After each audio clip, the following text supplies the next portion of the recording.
Today's vlog is entitled How I Made My Album. How I Made an Album. How I Made an Album. Something like that. That's what it will be called. Something along those lines. It's basically going to be how I came from having 0 songs and an idea all the way through to what we have now, is that it's a few weeks until the album's released.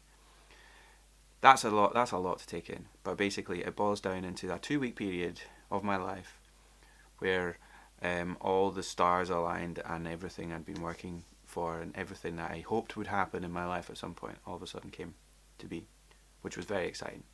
Anyways, so the album is called Bloodlines, and as I've said before when making these vlogs, it may seem a little bit strange that a guy who's a musician is making films about sheep and a lifestyle, like a lifestyle that seems very far removed from being a musician. But the whole point of this and the whole exercise in this is that I've made an album about being an islander. I've made an album about coming from the middle of nowhere and the things that you do and the people and all the rest of it. So the stories on this album all revolve around the lifestyle of living on an island, basically. So I've been wanting to share that. But this vlog is about how that idea became a reality and how I got to make an album with Ethan Johns. But first, this story starts in my van. So this is my van. I bought this van because I just wanted to be self-sufficient. I wanted to be on my own. I wanted to do my thing. I wanted to tour. That was it. That was all I really cared about. I wanted to write some songs and get out on the road and get out there. I made an EP. I made an acoustic EP. Put a bed in my van and went out and played some shows. And it was really enjoyable, but there was something missing, and I just wanted to do something different. I wanted to do something that was a little bit more than just writing a nice song and going out and singing it. I wanted to talk about something. I didn't really know what. The idea came to me to write songs about my hometown, the people, the life, the stuff that I do. How can I make all the different things in my life, how can I bring them all together and make it into a cohesive thing? And the idea was to write about it. That just was, it was like it'd been staring me in the face all this time, which leads us neatly on to the next location, which is the Big Green Bus, where I wrote a lot of my songs. This is the Green Bus. This is where I wrote most of the songs for the last album. But in the summer it's parked out by the sea, and it's like a fishing hut.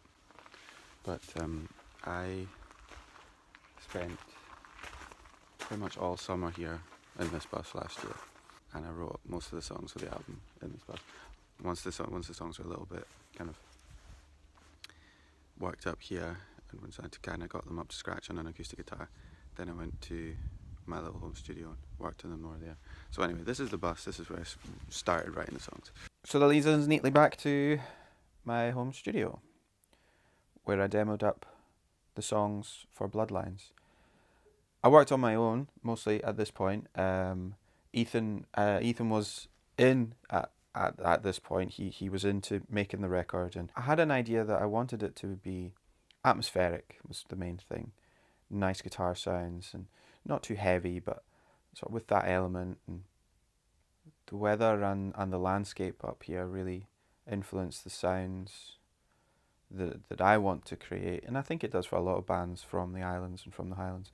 Once we had decided that it was time to make the record, we went to Real World Studios. It's like a beautiful old mill building, and it just sounded amazing, and it was just really nice and really easy, and like no stress. We just went in, we set up all the gear, we played.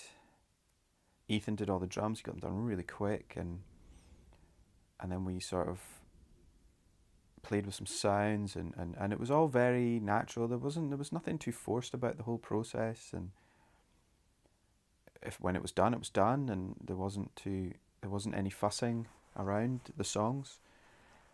After 2 weeks, we left, and Ethan mixed the songs at his house, and that was it. So it went from being a really long, drawn out process of writing and collecting songs and demoing to being a really quick process of recording, 2 weeks, and then a further 2 weeks of mixing. It was amazing. It was such an amazing experience. The whole thing from start to finish, from something that started out being, from a place that started out being, I don't know what I'm doing with this, to coming to this record and this whole thing of being so proud of something I've made. It's great. It's a really nice feeling, especially now that it's going to be coming out really shortly. So that's it. So I hope you like it. If you buy it, when you buy it, please buy it. And the next time we speak, the album will be out. So cheers for just now.